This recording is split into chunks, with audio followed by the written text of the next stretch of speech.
الرحمن الرحيم.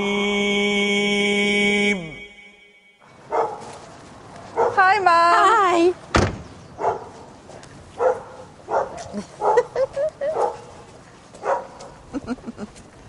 I've got a surprise for you. Lovely. Lovely to see you. So, did you have a good journey? Yeah, not bad. What's that you've got? Halal meat to avoid any more pork Yvonne, sausage incidents. I don't want your halal meat. Why Thank you. not? Look, I wouldn't eat it. This is healthier than the meat that you eat. It doesn't matter whether it's healthy or not. Do you know how they kill those animals? I wouldn't be able to eat it. It's a very painless process. I'm sorry. We'll have a cup of tea and then we'll talk about it. I suppose But you're still I having bacon sandwiches as well. Bacon sandwiches are the tastiest thing on this earth. Mother. I You are what you eat, and if you saw what pigs ate, you would never touch another pork chop again. The last thing your dad had before he died was a bacon sandwich. He walked out into the garden and he dropped down dead. Dropped down, yeah. Afghanistan's Taliban regime says it will put the British journalist Yvonne Ridley on trial for entering the country illegally. Worryingly, the Taliban have hinted they might claim she was a spy for Western special forces. Today, Yvonne's mother called on the Prime Minister to do more to help her. How many more highs and lows has my daughter Yvonne to endure through her nightmare ordeal? At the Sunday Express, her employers insist she's a bona fide journalist who only entered Afghanistan to report on the humanitarian situation. Fell off a donkey, captured by the Taliban, gave them an undertaking that I would study the Quran if they released me, and against all the odds, they released me. She's had so many prayers said for her, and I'm sure it's the power of prayer that's brought about this happy ending. Well, I hope it is a happy ending. Look right there. Look right in the lens, Joyce. Big smile. Breathe in. Joyce, this way first. Last one, this way first.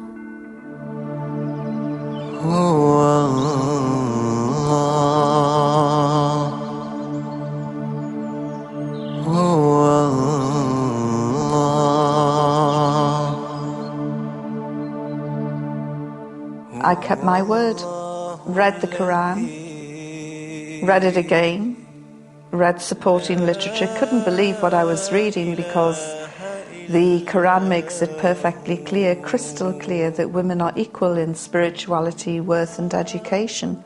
And as a feminist, I found this quite breathtaking. Do you know the last time I was in this church? Dad's funeral. Yes, that's right. I spoke in the pulpit. Yes.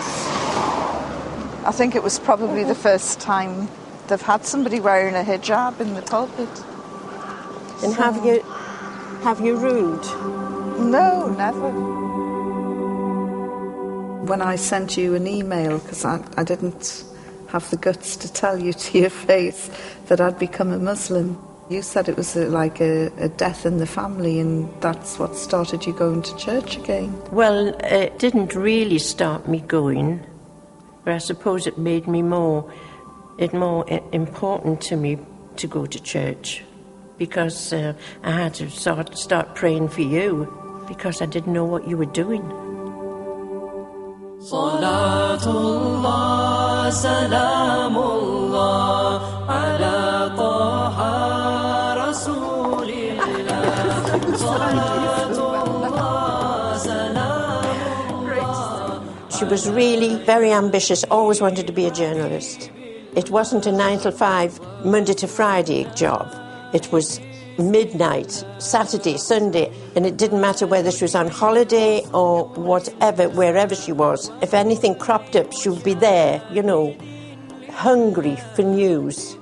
She was very much on the side of the underdog.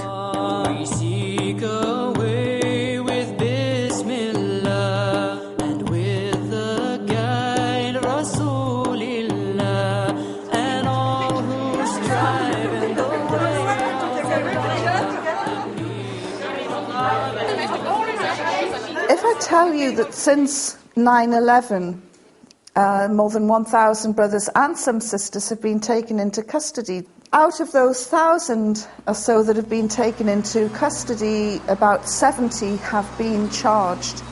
And out of those 70 that have been charged, less than half a dozen have actually been convicted under the new terrorism laws.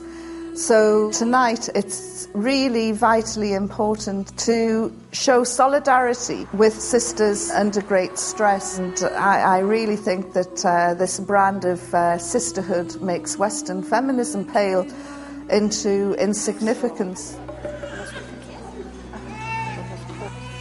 I think I have lost her in it one way, because most of her friends are disappointed because she's become a Muslim.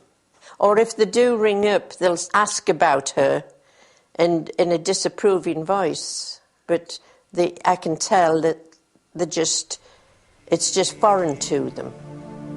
La ilaha illallah, La ilaha illallah, La ilaha illallah, Muhammadur Rasulullah.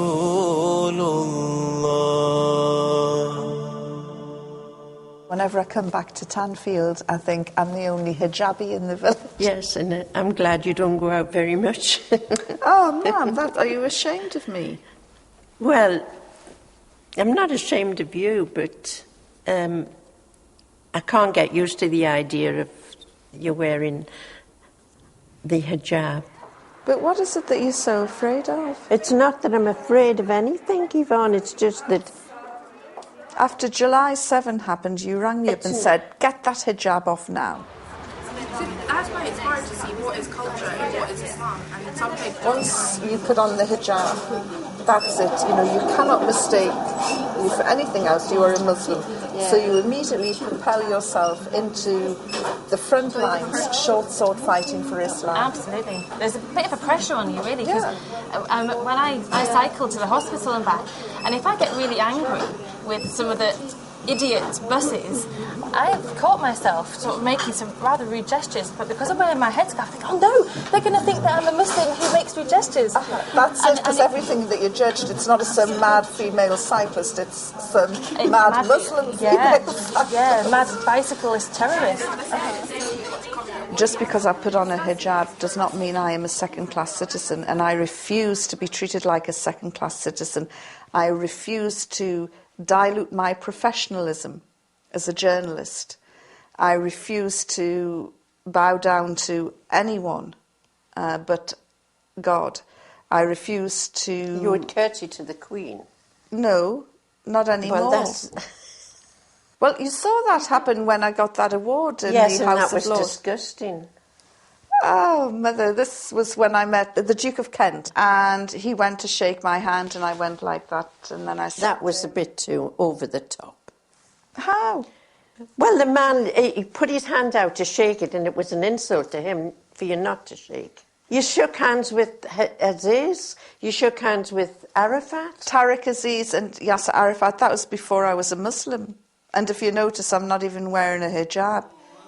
As a new convert, I just try and keep everything as simple as I possibly can. You know, I'm told that it's not Islamic to shake a man's hand.